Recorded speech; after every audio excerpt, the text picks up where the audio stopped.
sviluppato dalla software house indipendente Cowcat, precedentemente nota per Demetrius, e grazie a una campagna Kickstarter, Brock the Investigator è pronto a prendere il suo posto nel cuore degli avventurieri, anche a pugni se necessario.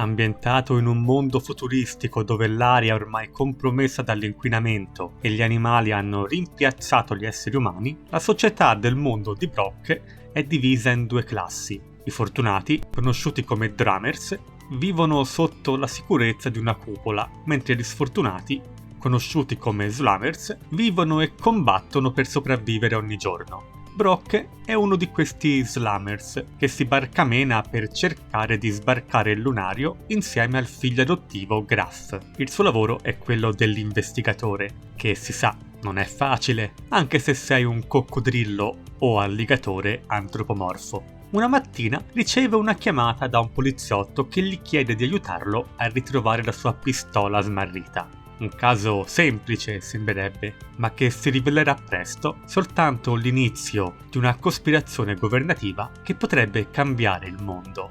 Brock dovrà quindi arrivare a fondo della questione prima che sia troppo tardi. La storia del gioco ha una partenza un po' lenta, ma una volta che il primo caso viene risolto, la storia mostra tutto il suo potenziale, svelando mano a mano tutti i segreti di questo mondo distopico. Le relazioni fra i personaggi sono naturali, con dettagli stratificati circa la storia, la cospirazione e le connessioni che li uniscono.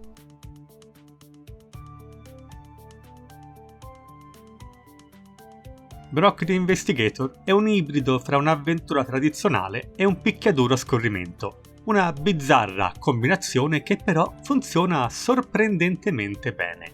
Il gioco ha due modi di essere affrontato, che possono essere cambiati continuamente con la semplice pressione di un tasto, la modalità investigazione e quella azione. La prima si comporta come una normale avventura, con dialoghi e oggetti da raccogliere e utilizzare, mentre la modalità azione permetterà a Brock di scatenare tutta la sua furia su personaggi e oggetti. Passare continuamente da una modalità all'altra è la chiave per risolvere i casi, e molti problemi possono essere risolti con il cervello, con la violenza o una combinazione tra essi. I puzzle non sono niente di speciale ma divertenti da risolvere, specialmente quelli che richiedono di combinare indizi per interrogare i sospetti, in un vero e proprio lavoro da detective. In alcuni casi potremo passare da Brock a Graff e il loro gameplay differisce leggermente, con il secondo più concentrato sui puzzle rispetto all'azione.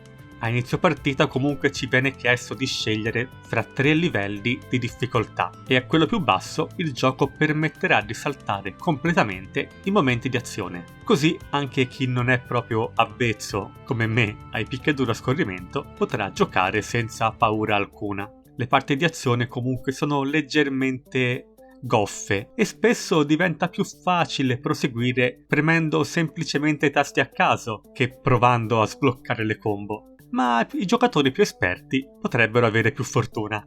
Durante il gioco potranno essere trovati dei manifesti pubblicitari che potranno poi essere usati per acquistare aiuti su come risolvere i puzzle. Più indizi vorremo, più pubblicità dovremo usare, quindi fate attenzione perché sono disponibili in quantità limitata. Con 11 finali, scelte da compiere e numerosi bivi narrativi, Brock è un gioco molto grande e richiede all'incirca 20 ore per vedere tutto. Fortunatamente, una volta finito per la prima volta, il gioco permetterà di avere un'idea di cosa abbiamo fatto e cosa dovremo fare per sbloccare gli altri finali, e ci permetterà inoltre di saltare velocemente dialoghi e puzzle già risolti, in modo da rendere più veloci le partite successive.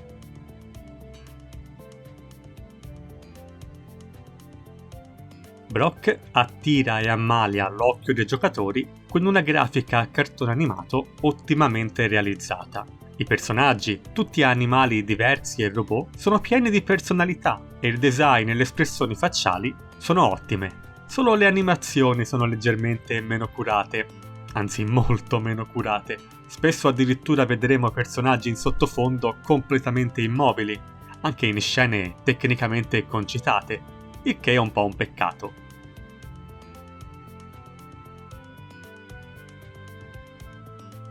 Il doppiaggio inglese è eccellente, con un cast di attori sempre in parte che dà vita ai personaggi, ognuno con la sua particolare voce e modo di parlare. Sfortunatamente la colonna sonora non è altrettanto solida, fa il suo lavoro senza infame e senza lode, ma senza particolari tracce che lasciano il segno.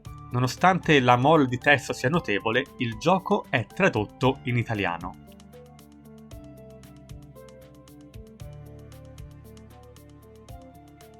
A sorpresa, Brock The Investigator è un'avventura solida ed esplosiva. La storia è una partenza lenta e il combattimento goffo, ma nonostante ciò, Kao Cat è riuscita a creare un mix tra due gameplay solitamente molto lontani tra loro, unendoli in un gioco divertente e appassionante.